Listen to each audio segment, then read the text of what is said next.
you be able to see my hands, Randy, if I'm there? Because like it's mostly about not me. It's about like I can see it. my hands and this. I can see it. Good. Okay. So we're gonna make a circle first, a flat circle, and it can be slightly bigger or slightly smaller. I'll get this down here so you can see what I'm doing. And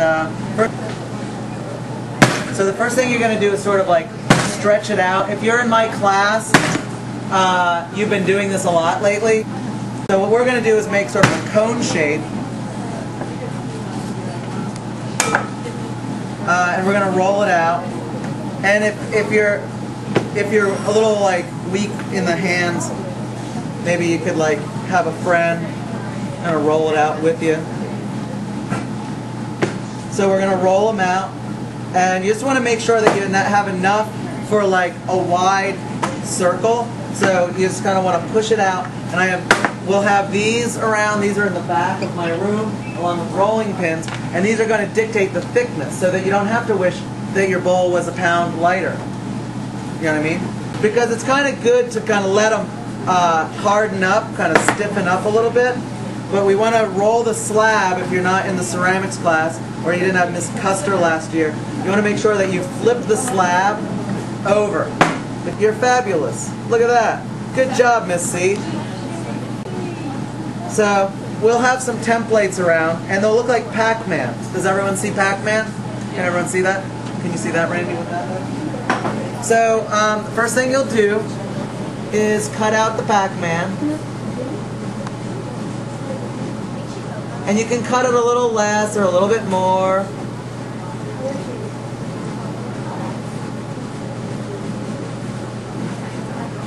Sort of like this. Okay, now I need all eyes over here. If you can't see, you need to see now. It's extremely important that you see what Mr. Fair is doing. He's not going to do this for you. Yeah, and I'm not going to do it for everyone. You three need to like get close and see what he's doing. Okay. Everyone make sure.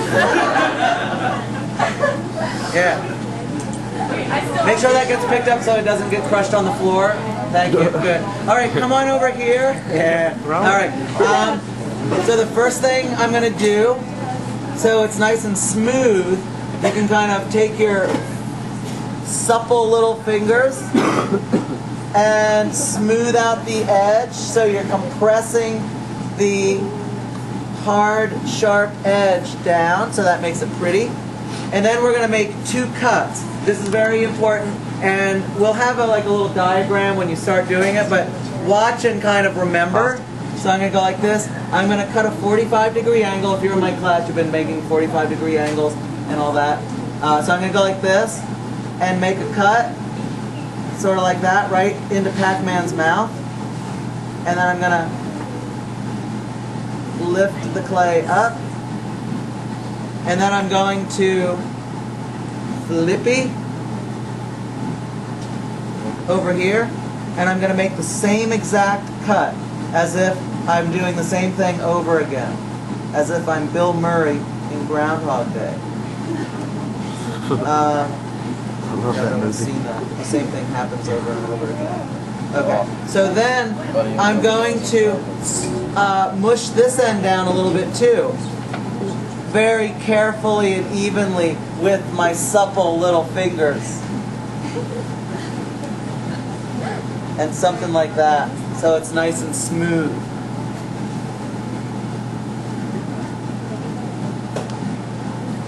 Just like R. Kelly. Do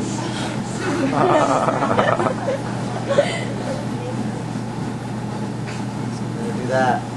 So then, oh, I forgot a step in between, but that's okay. So the next thing I'm going to do, I'm going to need another slab then. I'm going to score Pac-Man's mouth, and I'm going to flippy again, and I'm going to score Pac-Man's mouth this way. If I want to at this point, I can mess around with the surface. Like Miss C said, you can do things with like textures. You can like put textures into it if you want. Just be kind of gentle about it. You can like, you know, it could just be reflective of the sea in some way. It doesn't have to be the same. So we'll do that. There's coral around. The coral kind of looks good. You can make the coral, kind of press that in. If you have other things that you want to bring in, maybe we should make like a plaster mold of a fish or something for that too, an actual fish with like real gnarly scales and like, oh yeah, you can make a linoleum cut of scales or something, but anything works. Frozen fish. Frozen fish would work really well. Exactly. Yeah, and make a mold of the frozen fish. So yeah, no, that's actually a really good idea. See, that's why we're in this group together. Isn't that great? So then the next thing I'm going to do is I'm going to bring Pac-Man up. This is the outside with stuff on it. You don't have to put the stuff on the outside yet because it's just the form that you're working. So we're going to go like that. Notice I've made it into a cone. I don't want to treat it like a paper sack. I'm actually treating it like a cone. So I kind of like, I was very deliberate about how I put it down. Let me do that again. So Pac-Man, hold Pac-Man by his lips. Then go like this. Fold around. Bring that down onto the ground. Oops. And rim side against rim side.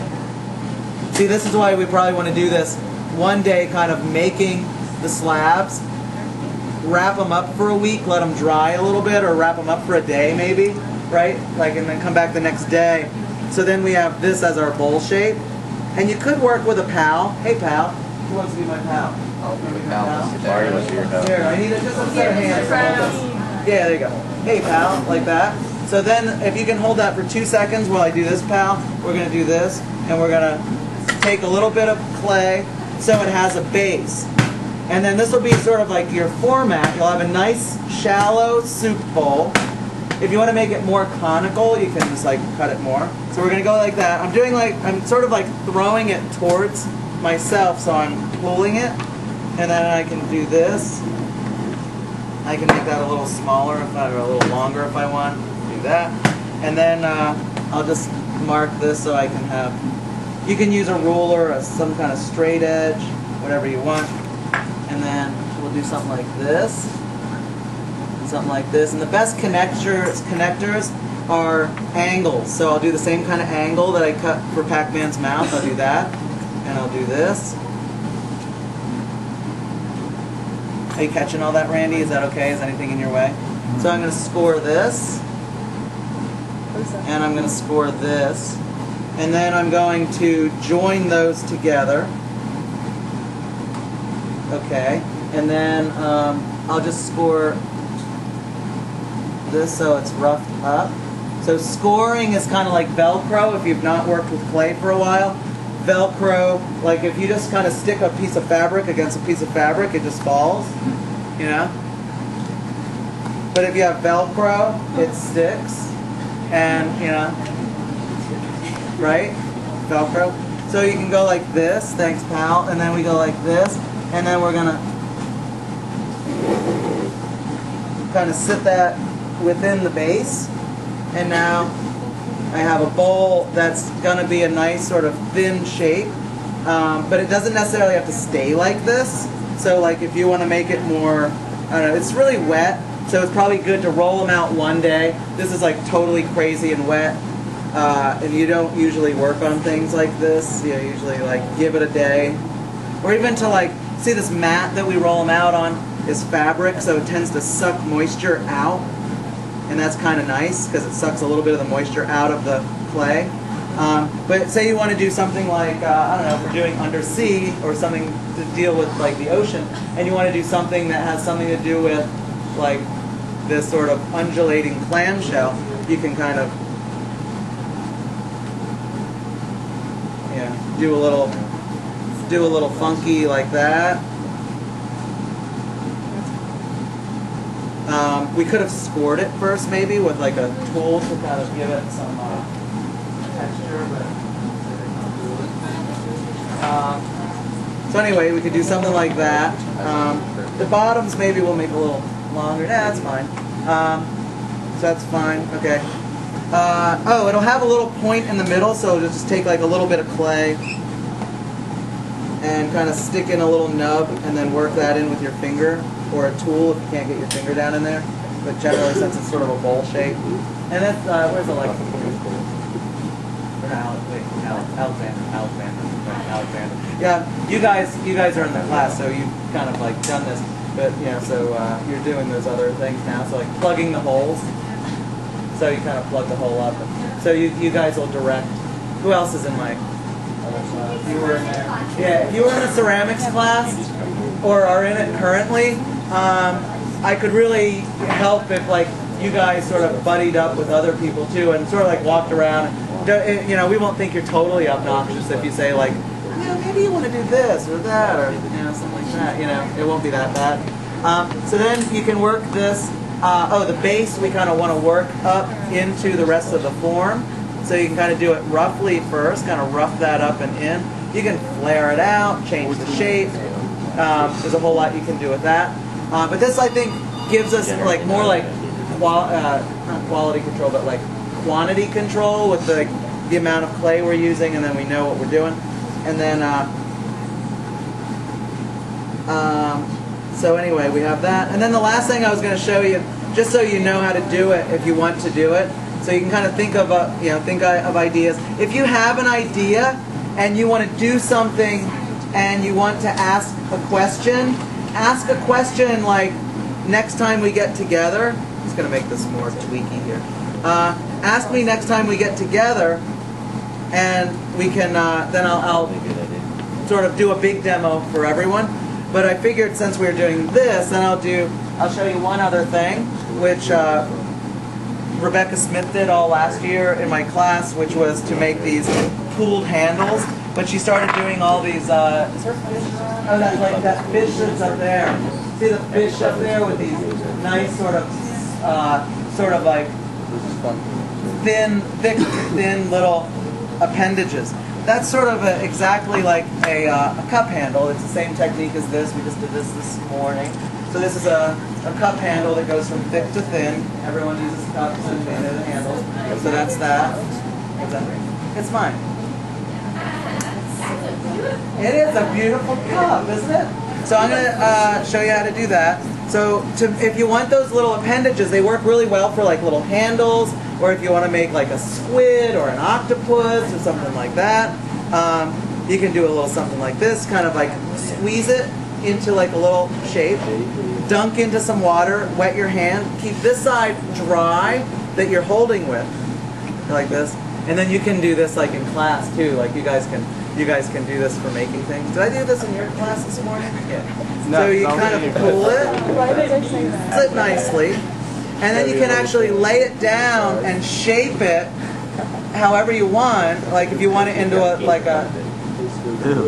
kind of, you can actually shape it how you want. Something like that. What's that? Or wait, even better. Watch this. We'll do this, and then we'll give it like an octopus, so you can press something into that on one side.